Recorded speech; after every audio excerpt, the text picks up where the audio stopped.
इस वीडियो को शुरू करने से पहले आप इस चैनल को सब्सक्राइब करिए और बेल आइकॉन पर अपनी उंगली दबाइए ताकि हर वीडियो का नोटिफिकेशन आपको आता रहे। मेरे चैनल का नाम है ऑनलाइन वास्तु एस्ट्रोलॉजी। मैं अनिल कुमार सेठ, वास्तु एंड एस्ट्रोलॉजी एक्सपर्ट। नमस्कार मित्रों, मैं अनिल कुमार सेठ, एस्ट्रोलॉजी और वास्तु एक्सपर्ट। आज हम मिथुन राशि वालों का वीडियो लेके आए हैं। उनका जो शनि वक्री होने जा रहा है उसके ऊपर हमने ये वीडियो बनाया है। तो मिथुन राशि वालों का शनि जो है वो इस समय 7th हाउस में संचार किए हुए हैं। और जो मिथुन राशि होती है वो सीक्वेंस वाइज देखा जाए तो तीसरी राशि होती है जिसका स्वामी ग्रह बुध है। और मिथुन राशि वालों का जो साइन होता है मेल फीमेल के अट्रैक्शन का माना जाता है। बुध की राशि बुध प्रधान राशि होती है और काफ़ी इंटेलिजेंस राशि मानी जाती है क्योंकि बुध जो है इंटेलिजेंसी का स्वामी है, कॉमर्स का स्वामी है, ट्रेड का स्वामी है, बिजनेस का स्वामी है। तो मिथुन राशि वालों का जो शनि का ट्रांजिट है वो 7th हाउस में अभी चल रहा है। 7वां भाव जो होता है हमारा पति पत्नी का डेली रूटीन वर्क, पार्टनरशिप का और कार्यक्षेत्र का होता है और मैरिज का भी माना जाता है 7th हाउस। उसमें शनि और केतु अभी चल रहे हैं और गुरु की स्थिति शॉर्ट पीरियड के जो धनु राशि में आई थी तो वो वापस इनके छठे भाव में वृश्चिक राशि में एंटर कर जाएगी 23 तारीख को। तो मिथुन राशि वालों का जो गुरु धनु राशि में आया था तो कईयों के रिश्ते भी करवा चुका है एक, और कईयों के होंगे नवंबर के बाद, क्योंकि 7वें भाव में जब कोई ये बृहस्पति ट्रांजिट करता है तो मैरिज के पर्पज से बड़ा शुभ ग्रह माना जाता है क्योंकि बृहस्पति जो है बहुत ही शुभ प्लेनेट है।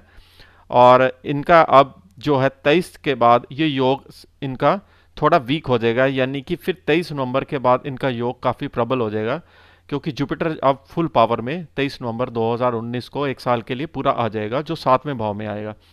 और इस समय जो इनका जो लगन में राहु बैठा हुआ है और मिथुन राशि में राहु जो उच्च का लगन में बैठा हुआ है तो ड्रास्टिकली इनको काफ़ी फायदा दे रहा है और इनको हाइट भी दे रहा है, ऊंचाई भी दे रहा है क्योंकि लगन में जब राशि में प्लेनेट आ जाता है तो उसकी पर्सनैलिटी में भी चार चांद लगा देता है। और वैसे भी राहु मिथुन राशि में बहुत कंफर्टेबल माना जाता है।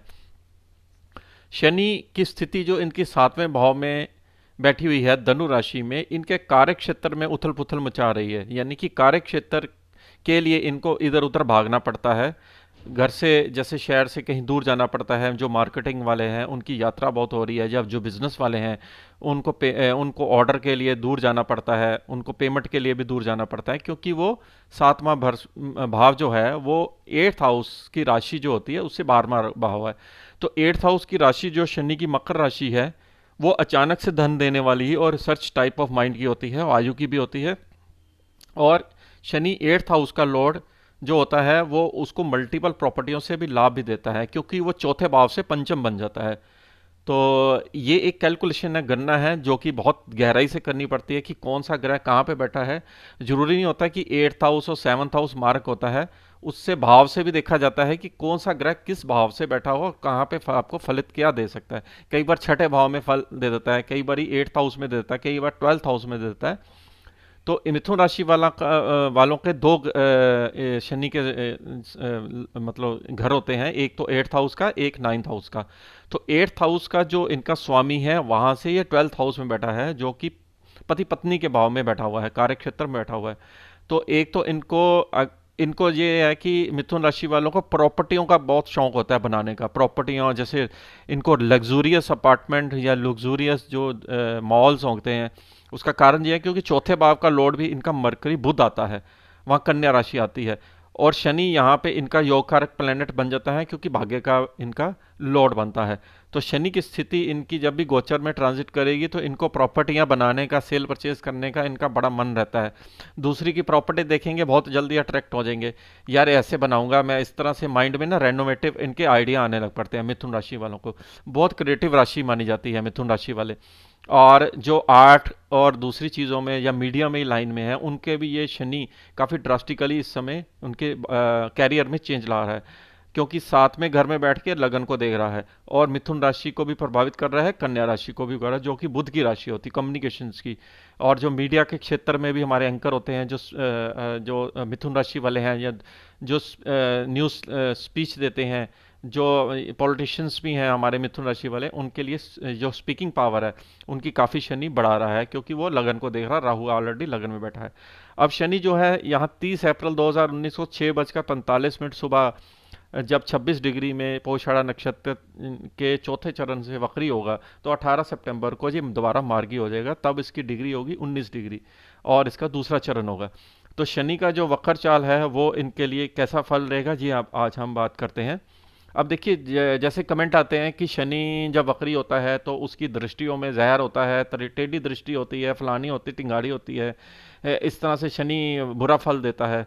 तो हम पहले बोल चुके हैं कि शनि जो है कर्मों के हिसाब से आपको डिफाइन करता है। ऐसा नहीं है कि साढ़ सती या ढैया में शनि बहुत पेनफुल रहता है सभी के लिए, बहुत अच्छे से फल लोगों को दिए हैं उसने और देता आया है शनि।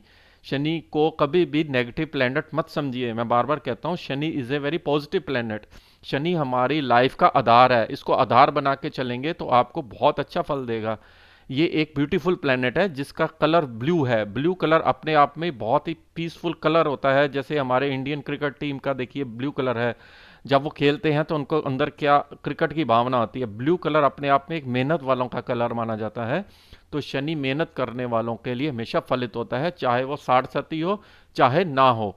तो भ्रम मत फैलिए, ये शनि की टेढ़ी दृष्टि पड़ेगी, ये हो जाएगा वो हो जाएगा, क्योंकि दृष्टियां तो सब ग्रह की वो पढ़नी है। आप ये तो स्थिर है, ये तो चलने ही चलने हैं, इसको इनकी चाल तो फिक्स प्रभु ने की हुई है, आपने थोड़ी की हुई है। ये तो ब्रह्मांड में आज से थोड़ी चल रहा है, हजारों सालों से ही अपनी फिक्स चाल में चल रहे हैं। तो ये थोड़ी है कि हर इंसान की साढ़ सती में उसको बुरा हो जाएगा, ये फल नहीं मिलेगा, ऐसा नहीं है। शनि को फेवर करिए, शनि के लिए प्रार्थना करिए। देखिए, जब भी किसी चीज़ की प्रे की जाती है, किसी भी लॉर्ड की प्रे की जाती है, प्रार्थना की जाती है, तो वो ग्रह मान जाता है। एक राहु ऐसा ग्रह है जो जल्दी नहीं मानता, शनि बहुत ही आध्यात्मिक ग्रह है, वो बहुत जल्दी मान जाता है। प्रे के द्वारा ये बहुत जल्दी फलित होता है। और आपने कथाएं भी सुनी होंगी, शनि अपने जब देने पे आता है तो रंक से राजा बना देता है, और राजा से कई बारी रंक बना देता है। वो सिर्फ कर्मों के हिसाब से आपको चीजें डिफाइन करता है। अब इनकी तीसरी दृष्टि जो जाएगी कुंभ राशि पर, इनकी भाग्य पे जाएगी। भाग्य में ऑलरेडी इनका लक्ष्मी योग बुध शुक्र का चल रहा है। अब शनि की दृष्टि मिथुन राशि की भाग्य में जाने से इनको महालक्ष्मी प्राप्ति होगी, क्योंकि अपने ही मित्र के घर में और ऊपर से सोने पे सुहागा, क्योंकि बुध शुक्र का लक्ष्मी नारायण योग शनि की दृष्टि ऊपर जाने से उन पर जाने से इनको भाग्य में अति शीघ्र वृद्धि होगी, और जो इनके काम रुके हुए थे वो काम बनने लग पड़ेंगे, क्योंकि शनि शुक्र के नक्षत्र में है। और शुक्र पे ही दृष्टि होने से शुक्र की जो दो राशियां हैं, इनकी पंचम बुद्धि की राशि और दूसरी राशि इनकी 12th हाउस की, फॉरेन की। जो बच्चे विदेश में पढ़ने गए हैं मिथुन राशि वाले, उनको बहुत फायदा देगा, वहां पे इनको पढ़ाई बड़ी अच्छी इनकी चलेगी। और दूसरा, जिनकी एजुकेशन इंस्टीट्यूट है, जो एजुकेशन इंस्टीट्यूट का व्यापार करते हैं या उनका काम करते हैं, एजुकेशन डिपार्टमेंट से जब जुड़े हैं, जो प्रोफेसर हैं, टीचर हैं, उनके लिए मिथुन राशि वालों के लिए शनि ये बहुत ही ड्रास्टिकली पॉजिटिव इफेक्ट देना। क्योंकि मेरे कई प्रोफेसर वाकफ हैं जो मेरे कॉलेज के टाइम से भी वो मुझे फॉलो करते हैं, वो मिथुन राशि के ही हैं। तो उनकी रिटायरमेंट के बाद भी उनको एजुकेशन में काफ़ी लाभ मिल रहा है। तो ये जो राशियाँ होती हैं ना, ये और इनका गोचर का ट्रांजिट होता है, वो सारा चीज़ डिफाइन एक्यूरेटली कर देता है। अब ये जो शनि की जो 7वीं दृष्टि इनकी मिथुन राशि पर पड़ेगी, वहां ऑलरेडी राहु बैठा हुआ है। अब शनि का मित्र ग्रह राहु है, वो ऑलरेडी डिपार्टमेंट लेके बैठा हुआ है उसको। अब मुझे पता है कि मैं मंत्रालय में हूं, तो मुझे इस बंदे को ये डिपार्टमेंट देना है, और मैं उसको उससे रिपोर्टिंग लूंगा कि भाई उस स्टेट में आपने क्या काम किया, क्या आपका काम हो रहा है, डेवलपमेंट हो रही है। तो शनि उस पर देख रहा राहु को, वो उसको डिपार्टमेंट दिया हुआ है शनि के। अब उससे रिपोर्टिंग ले रहा है शनि, यानी कि इनके लगन को इंपॉर्टेंस दे रहा है। डिपार्टमेंट का मतलब लगन में बैठा राहु उनके लगन को इंपॉर्टेंस दे रहा है, उनके व्यक्तित्व को बढ़ा रहा है, उनकी पर्सनैलिटी में बढ़ा रहा है। तो अब इसकी अगर देखा जाए तो इसकी दृष्टि जो पड़ेगी कन्या राशि पर, 10वीं दृष्टि। अब कई तो सोचेंगे उथल पुथल मचा देगा जी, घर से तबाही मचा देगा, घर से बाहर निकाल देगा, इतनी नेगेटिविटी लोगों के अंदर में आ जाती है जब वक्री होता है शनि। लेकिन ऐसा कुछ नहीं है। अब चौथे भाव में जब शनि की दृष्टि पड़ेगी तो इनको मकान में रेनोवेट कराएगा, मकान में इनका खर्चा करा सकता है, अच्छी चीज़ों में इन्वेस्टमेंट कराएगा। आप कोई पुराना मकान जो ओल्ड है वो बेच के कोई अच्छा मकान लोगे, अपार्टमेंट ले सकते हो, दुकान ले सकते हो, क्योंकि वो प्रॉपर्टियों पे उसकी दृष्टि रहेगी। तो प्रॉपर्टी, शनि तो वैसे भी प्रॉपर्टियों का मालिक माना जाता है, मंगल भूमि का और शनि भवन का मालिक माना जाता है, क्योंकि मजदूर बनाता है। तो प्रॉपर्टियों से इनको मल्टीपल लाभ होगा शनि के द्वारा। Shani is a very beautiful planet, again said don't take any negative things about the Saturn, so think always positive. तो शनि का जो ये इनकी दृष्टि चक्कर है ये बहुत ही निराला है। अब देखिए दृष्टि चक्कर में जब ग्रह दूसरे फंसेंगे, जैसे उसके एंटी ग्रह फंस गए, तो नेचुरल है वो दोनों में लड़ाई होगी तो उसका बैड इफेक्ट तो आएगा। ये तो एक नेचुरल चीज़ होती है। जैसे सपोज करो, जैसे एक स्टेट में दूसरी सरकार है और इधर पे केंद्र में दूसरी सरकार है, तो वो पैकेज मानती है, तो कई बार दोनों में आपस में नहीं मैचिंग बैठती है।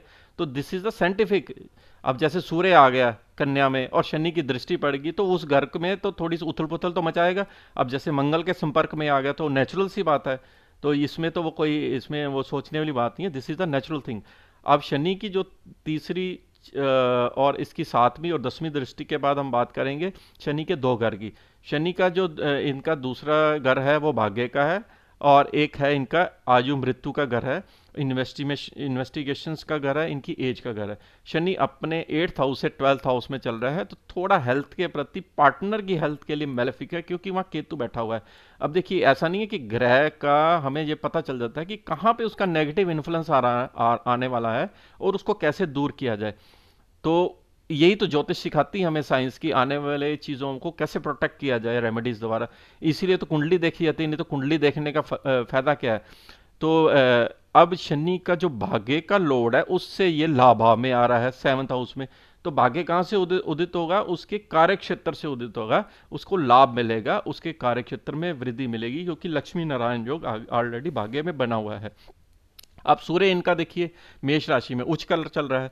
अब इसको भी बोलोगे कि सूर्य तो खराब चल रहा है मेष राशि में, क्योंकि वो तो यहाँ से एंटी हो गया तीसरे भाव का। ऐसा नहीं है, सूर्य का इनको मित्रों से लाभ देगा। गोचर में जैसे जैसे प्लैनेट आएंगे वैसा वैसा उसका इफेक्ट आता है। अब शनि केतु के साथ जो संबंध बना हुआ है 10 मई के बाद, दोनों ग्रह शुक्र के नक्षत्र में होने से दोनों का पॉजिटिव इन्फ्लुएंस आएगा। ऊपर से राहु भी आद्रा नक्षत्र में जाएगा, तो तीनों ग्रहों का एक पॉजिटिव इन्फ्लुएंस सितंबर के बाद आना शुरू हो जाएगा, क्योंकि ग्रहों के नक्षत्रों के ऊपर एलिमेंट होता है, नक्षत्रों का बहुत तगड़ा प्रभाव पड़ता है। अब जैसे मंगल आ रहा है अभी अगले महीने मिथुन राशि में, उसकी अलग वीडियो बनाएंगे जहाँ राहु के साथ आएगा। तो ये बैड योगा हो गया ना, ये तो योगा हो गया, इसीलिए तो उसका इन्फ्लुएंस नेगेटिव आ जाता है। अब इस बैड चीज़ को कैसे हम प्रोटेक्ट करेंगे, ये हम अगली वीडियो में आपको समझाएंगे कि how to protect the bad things in your life. ऐसा नहीं है कि अगर भगवान श्री कृष्ण ने गीता में कहा है कि कर्म ही आपका प्रधान होना चाहिए, कर्म से ही भाग्य बदल सकते हैं, तो फिर गीता पढ़ने का फायदा ही नहीं है ना। गीता में तो लिखा हुआ है। तो हम अपने कर्म कैसे करेंगे? कर्म यही है, कर्म है हम अपनी ग्रहों की रेमेडियाँ करेंगे, उनका दान पुण्य करेंगे। गरीबों को दान दे दो, अपने आप ही वो ऑरा आपका नेगेटिव निकल जाता है, पॉजिटिव ऑरा आ जाता है, तो आपको प्रोटेक्शन रिंग वैसे ही बन जाती है। तो ये चीज़ें जो आती हैं पूरी साइंटिफिक है, इसमें कोई मिथ नहीं है। तो इन चीज़ों का आप फॉलो करिए और अपने जीवन को संवारिए। नमस्कार।